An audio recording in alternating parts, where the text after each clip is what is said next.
तृतीयः पाठः यक्ष युधिष्ठिर संवादः। यह जो पाठ यक्ष युधिष्ठिर संवाद है, ये महाभारत के वन पर्व से लिया गया है। वनवास की अवधि में जब पांडव वन भ्रमण कर रहे थे, उसी दरमियान एक दिन जब प्यास लगा उनको, युधिष्ठिर ने अपने छोटे भाई को सरोवर से पानी लाने के लिए भेजा। अनुज सहदेव, तनिक इस वृक्ष पर चढ़कर चहूं और देखो, कदाचित कहीं जल के दर्शन हो जाएं। प्यास के कारण हम सबकी जीभ में कांटे पड़ गए हैं। जो आज्ञा भ्राताश्री। परंतु सरोवर का मालिक एक यक्ष था, जिसने पानी पीने के लिए मना किया। पूछा क्यों? यक्ष ने बोला कि पहले मेरे सवाल का जवाब दे दो, मेरे प्रश्न का उत्तर दे दो, फिर पानी पीना। नकुल ने जवाब नहीं दिया, पानी पी लिया, इसलिए मूर्छित हो गए। सहदेव आए, उनसे भी यक्ष ने यही बात पूछा। बोला भाई पहले मेरे प्रश्न का जवाब दे दो तब पानी पीना। सहदेव ने भी मना कर दिया, पानी पी लिया, मूर्छित हो गया। इसी प्रकार अर्जुन भी आए, पानी पिए, मूर्छित हो गए। भीम भी आए और यक्ष के सवालों को, यक्ष के प्रश्नों के उत्तर दिए बिना ही जल पिए, इसलिए मूर्छित हो गए। तो अब युधिष्ठिर आते हैं उस सरोवर के पास। उस सरोवर के जो रक्षक है यक्ष, युधिष्ठिर को भी मना करता है कि पानी ना पिए। बोले क्यों? बोले पहले मेरे प्रश्न का जवाब दे दें। अगर आप मेरे प्रश्न का जवाब दे देते हैं तब आप पानी पिए। ठहरो, जल पीने से पहले मेरे प्रश्नों के उत्तर दो। युधिष्ठिर ने शर्त को मंजूर किया। यक्ष यहां पर प्रश्न करता है, युधिष्ठिर उसका समुचित उत्तर देते हैं। इसीलिए इस पाठ का नाम यक्ष युधिष्ठिर संवाद पड़ गया। आइए इस पाठ में कुछ यक्ष के द्वारा किए गए प्रश्न को और युधिष्ठिर के द्वारा दिए गए उत्तर को इसमें समझते हैं। पहला जो श्लोक है उसमें यक्ष कहता है, केन सुद आवृतो लोकः केन सुद न प्रकाशते केन त्यजति मित्राणि केन स्वर्गम न गच्छति। यक्ष कहता है कि हे युधिष्ठिर, संसार किस वस्तु से ढका हुआ है, किस कारण प्रकाश नहीं हो पाता है, किस कारण से आदमी मित्रों को छोड़ देता है और किस कारण से लोग स्वर्ग नहीं जा पाते हैं। उसके जवाब में युधिष्ठिर कहते हैं कि सुनो, अज्ञानेनावृतो लोकस् तमसा न प्रकाशते लोभात् त्यजति मित्राणि संगात् स्वर्गम न गच्छति। हे यक्षराज, संसार अज्ञान से ढका हुआ है और तमसा न प्रकाशते, अंधकार के कारण प्रकाश नहीं हो पाता है। लोभात् त्यजति मित्राणि, लोभ के चलते आदमी मित्र को छोड़ देता है। और संगात स्वर्गम न गच्छति, सांसारिक आसक्ति के कारण संग के कारण, मोह ममता के कारण लोग स्वर्ग नहीं जा सकते हैं। पुनः तीसरे श्लोक में यक्ष पूछता है कि राजन बताओ, किम ज्ञानम प्रोच्यते राजन, कः समश्च प्रकीर्तितः, दया च का परा प्रोक्ता, किम चार्जवम उदाहृतम। हे राजन, किम ज्ञानम प्रोच्यते, ज्ञान किसे कहते हैं? राजन, किम ज्ञानम प्रोच्यते, और कः समश्च प्रकृतितः, मुक्ति किसे कहते हैं? दया च का परा प्रोक्ता, उत्कृष्ट दया क्या है? किम चार्जवम उदाहृतम, सरलता किसे कहते हैं? युधिष्ठिर कहते हैं, ज्ञानम तत्वार्थ संबोधः, समश्चित्त प्रशांतता, दया सर्वसुखैसित्वम् आर्जवम् समचित्तता। हे यक्षराज, ज्ञानम तत्वार्थ संबोधः, परब्रह्म परमात्मा के संबंध को जान लेना ज्ञान कहलाता है। परम पिता परमात्मा के संबंध का बोध हो जाना ही ज्ञान है। और समश्चित्त प्रशांतता, चित्त की शांति मुक्ति है। दया सर्व सुखैसित्वम, सब के लिए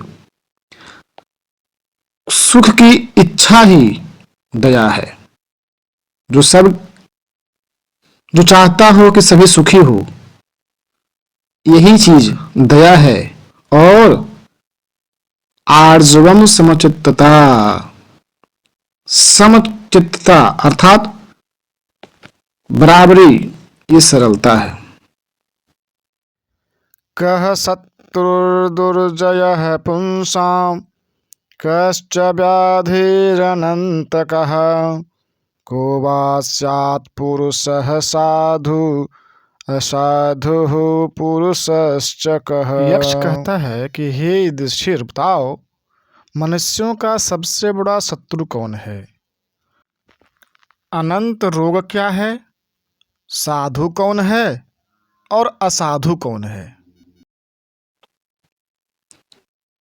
युधिष्ठिर कहते हैं कि क्रोधः सुदुर्जयः शत्रुर्, लोभो व्याधिरनन्तकः, सर्वभूतहितः साधुरसाधुः निर्दयः स्मृतः। हे यक्षराज, क्रोध मनुष्य का सबसे अजेय शत्रु है। अर्थात क्रोध को मनुष्य जीत नहीं सकता है। और लोभ कभी न अंत होने वाला रोग है। लोभो व्याधिरनन्तकः। और आपने पूछा था कि साधु कौन है, तो सर्वभूत हितः साधु, जो सब प्राणियों के हित में तत्पर होता है, साधु वही उसी को कहते हैं। और असाधु निर्दयः स्मृतः, जो निर्दयी लोग होते हैं, जो निर्दय व्यक्ति होते हैं, वो असाधु है। पुनः यक्ष प्रश्न करता है कि किम स्थैर्यं ऋषिभिः प्रोक्तम्, किम च धैर्यम् उदाहृतम्, स्नानं च किम परं प्रोक्तम्, दानं च किमुच्यते। ऋषियों ने स्थिरता किसे कहा है, धैर्य किसे कहा है, उत्तम स्नान किसे कहते हैं, स्नानम च किम परम प्रोक्तम, और दान किसे कहा जाता है, दानम च किमुच्यते। युधिष्ठिर पुनः उत्तर देते हैं, कहते हैं स्वधर्मे स्थिरता स्थैर्यं धैर्यमिन्द्रियनिग्रहः स्नानं मनोमलत्यागो दानं वै भूतरक्षणम्।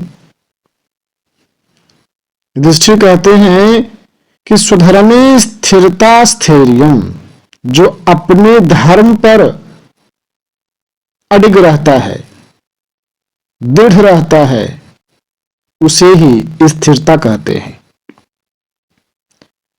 और धैर्यम इंद्रिय निग्रह, इंद्रियों को वश में रखना ही धर्म कहलाता है। स्नानम मनोमलत्यागम, मन का मैल धो लेना अर्थात मन को पवित्र बना लेना ही सबसे बड़ा स्नान है। और दानम वै भूत रक्षणम, जो प्राणियों की रक्षा करता है उसे ही दान कहा जाता है। यक्ष 9वें श्लोक में प्रश्न पूछता है, कह पंडितः पुमांगेयो नास्तिकः कश्च उच्यते, को मूर्खः कश्च कामः स्यात्, को मत्सर इति स्मृतः। कह पंडितः, यक्ष बोलता है कि युधिष्ठिर, किस पुरुष को पंडित माना जाना चाहिए? पंडित अर्थात विद्वान। किस पुरुष को विद्वान मानना चाहिए, पंडित मानना चाहिए? और नास्तिकः कश्च उच्यते, और किसे नास्तिक कहा जाता है? नास्तिक मतलब जो धर्म ग्रंथ के बातों को नहीं माने उसे नास्तिक कहते हैं। तो यक्ष कहता है कि नास्तिकः कश्च उच्यते, नास्तिक कौन है? और को मूर्खः, मूर्ख कौन है? कश्च कामः, वासना क्या है? और को मत्सर इति स्मृतः, मत्सर यानी ईर्ष्या द्वेष या जलन रखने वाला किसे कहते हैं? युधिष्ठिर जवाब देते हैं कि धर्मज्ञः पंडितो ज्ञेयो नास्तिको मूर्ख उच्यते, काम संसार हेतुश्च हृतापो मत्सरः स्मृतः। युधिष्ठिर कहते हैं कि धर्म के जानने वालों को पंडित समझना चाहिए। धर्मज्ञः पंडितो ज्ञेयो, जो धर्म जानता हो, जो धर्म का रखवाला हो, उसे ही विद्वान समझना चाहिए।